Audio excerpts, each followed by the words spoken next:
Berarti buaya hidupnya 1000 tahun kalau tidak sembahyang apa gunanya?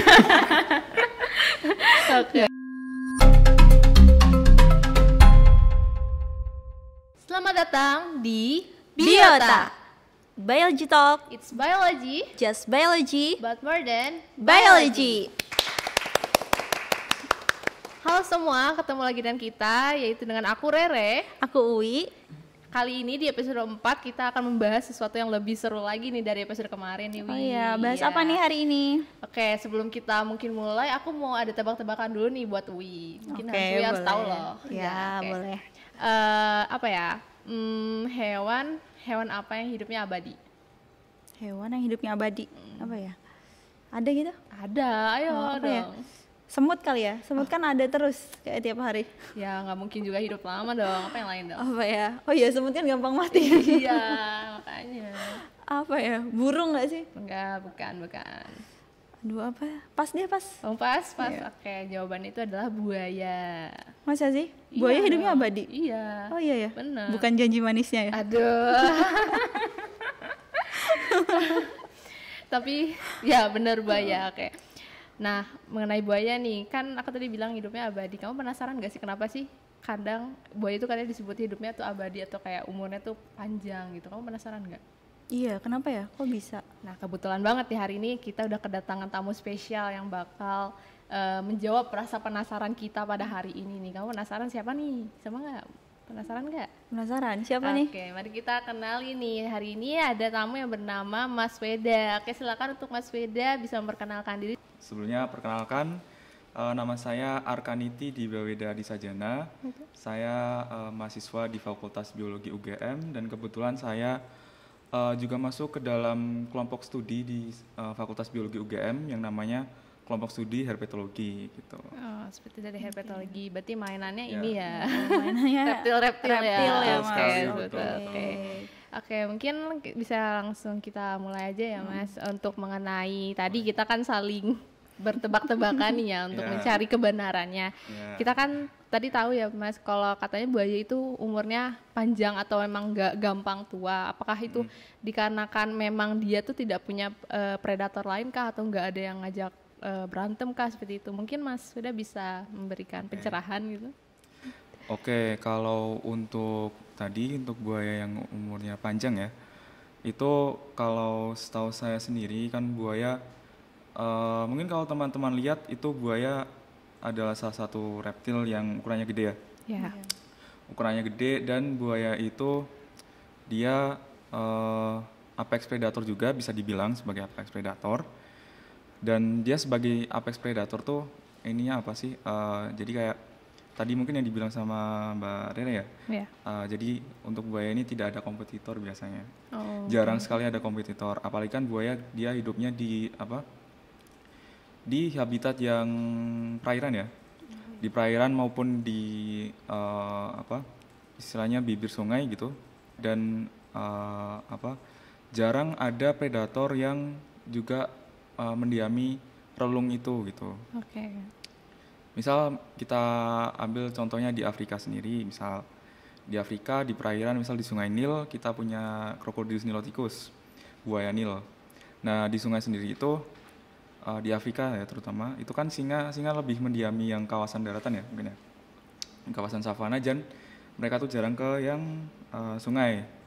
Jadi ya yang di sungai ini ya predatornya siapa lagi kalau bukan si buaya Nil itu gitu. Makanya mungkin untuk dari segi itu buaya bisa dibilang umurnya panjang karena yaitu jarang ada orang yang hewan hewan yang mengganggu istilahnya. Oke. Dan yang menjadikan buaya sebagai mangsa gitu itu juga jarang. Oke.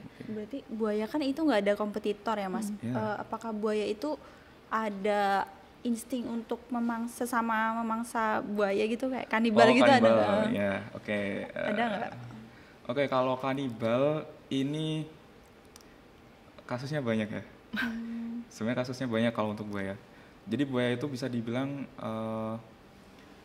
reptil yang kanibal. Jadi kayak alasannya kenapa dia kanibal itu yang pertama buaya ini kan dalam perilaku reproduksinya dia dimulai dengan adanya ini pertarungan antar jantan. Biasanya pertarungan antar jantan, dan di situ si buaya ini ketika bertarung mereka itu istilahnya selain biasanya itu nabrakin badannya, kayak tabrakin badan ya, kayak orang lagi gelut lah, misal apa, ada orang suka sama satu cewek, terus ada orang lain yang suka sama cewek itu, terus woi lu ini ya, itu biasanya kayak gitu istilahnya di buaya. Nah kalau di buaya selain dia nabrakin badan satu sama lain, dia juga gigit biasanya. Gigit, terus ini di saat gigit itu buaya kan ada perilaku yang dinamakan death roll. Death roll itu apa? Jadi ketika buaya ini udah menggigit baik mangsa maupun tadi lawan pejantannya itu, dia biasanya muter badannya di air. Dan akibatnya apa? Ketika buaya itu misal gigit di bagian kaki maupun di ekor biasanya. Misal di bagian kaki dipelintir, yang terjadi adalah kakinya putus gitu. Biasanya kayak gitu. Dan kalau misal buaya itu kanibal, itu biasanya buaya yang lebih gede itu biasanya memangsa buaya yang lebih kecil. Tapi tetap ada insting untuk kanibal ya Mas ya? Ada. Nah biasanya buaya yang lebih kecil itu ya sekitaran yang biasanya tuh yang mungkin masih ukurannya masih kecil, masih ya juvenile ya istilahnya, biasanya juvenile. Dan kalau setahu saya sendiri itu alasannya adalah untuk mengontrol populasi. Nah itu biasanya itu yang setahu saya ya, mungkin yang dimangsa adalah buaya-buaya yang istilahnya punya masa depan yang kurang baik mungkin ya. Kan biasanya gitu kalau di hewan ya. Masa depan suram. Misal kalau yang di hewan kan biasanya kayak gitu. Misal ini entah apakah hewan itu cacat, apakah hewan itu ini, biasanya itu biasanya di kanibal. Berarti buaya juga ada yang masa depannya suram ya. Ya. Mungkin untuk perilaku kemampuan bertahan hidupnya dari buaya sendiri itu gimana ya Mas? Oke, kemampuan bertahan hidup. Jadi kalau setahu saya buaya memiliki fitur utama yaitu tadi sisiknya yang tebal ya. Sisiknya yang tebal dan gigitan rahangnya yang kuat. Nah itu kalau yang sisiknya yang tebal itu biasanya buaya ini istilahnya punya defense yang lebih gitu dengan adanya sisik yang tebal itu. Dan sisik yang tebal itu namanya osteoderm. Osteo artinya tulang, derm artinya kulit. Jadi sebenarnya itu kalau teman-teman lihat di punggung buaya, biasanya itu kan ada keping-keping ya. Iya. Ada keping-keping itu namanya scute, dan di dalam scute itu ada kulit dan osteoderm. Jadi di bagian luar itu adalah kulit buayanya. Terus di dalam itu ada keping-keping kayak tulang sebenarnya. Kayak tulang dan dia agak bolong-bolong gitu. Nah itu namanya osteoderm. Kalau misal teman-teman melihat ada buaya mati atau buaya awetan, itu maksudnya buaya awetan yang rangka ya maksudnya. Itu pasti ada selain dari tulangnya kayak yang vertebra, kranium dan lain sebagainya sampai ke kaudalnya atau ekornya. Itu pasti ada keping-keping osteoderm itu, dan itu pasti ada. Dan keping-keping osteoderm ini jadi salah satu itu tadi fitur yang dimiliki oleh buaya dalam bertahan hidup atau mempertahankan dirinya sendiri. Buaya kan juga terkenal ganas mungkin. Terkenal ganas dan agresif ya. Ganas dan agresif. Nah itu kalau teman-teman lihat mungkin video orang mau ngasih makan buaya di kebun binatang. Kadang kan mau ngasih makan terus buayanya udah nyamber duluan sebelum itu dikasih. Nah itu juga salah satu bentuk istilahnya kewaspadaan buaya ke mungkin makhluk hidup yang lain gitu. Mungkin buat Mas sendiri pernah ngelihat buaya langsung gitu yang kayak ketemu langsung terus yang kayak kelihatannya kayak udah umurnya juga udah tua banget, itu pernah nggak Mas? Saya terakhir lihat buaya itu di kebun binatang Bandung, di Bandung Zoological Garden. Itu ada buaya, saya lupa namanya, buaya senyulong, nama latinnya Thomistomas legeli. Itu salah satu buaya dari familia Gavialidae ya, buaya yang punya rahang yang dia menyempit gitu. Nah itu saya kurang tahu apakah ini buaya tua atau enggak, tapi dia ukurannya cukup besar. Cukup besar. Nah ini ukuran yang besar ini belum tentu melambangkan umur ya, belum tentu menggambarkan usia buaya itu.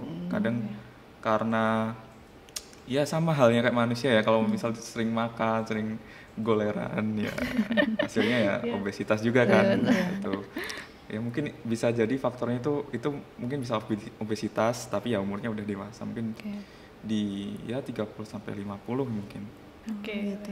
Aku mau tanya ini, aku kan pernah ada mendengar nih mitos gitu ya, kalau misal di adat Betawi ini kan dia kalau nikah tuh bawa roti buaya, jadi bentuknya buaya. Nah itu katanya mitosnya tuh lambang kesetiaan gitu kan. Nah apakah buaya realnya ya, buaya itu selama masa hidupnya pasangannya itu cuma itu aja satu seumur hidup, atau gonta-ganti seperti jokesnya kalau manusia playboy itu kan buaya lu. Gimana Mas? Nah kalau untuk buaya sendiri itu dia sebenarnya juga benar yang dikatakan sama yang kalau orang yang pasangannya banyak itu dianggap sebagai buaya darat itu juga. Oh itu benar berarti ya Mas? Ya bisa dikatakan betul juga ya. Karena itu karena buaya itu kalau secara perilaku reproduktifnya ya. Secara perilaku reproduktifnya itu buaya punya banyak pasangan.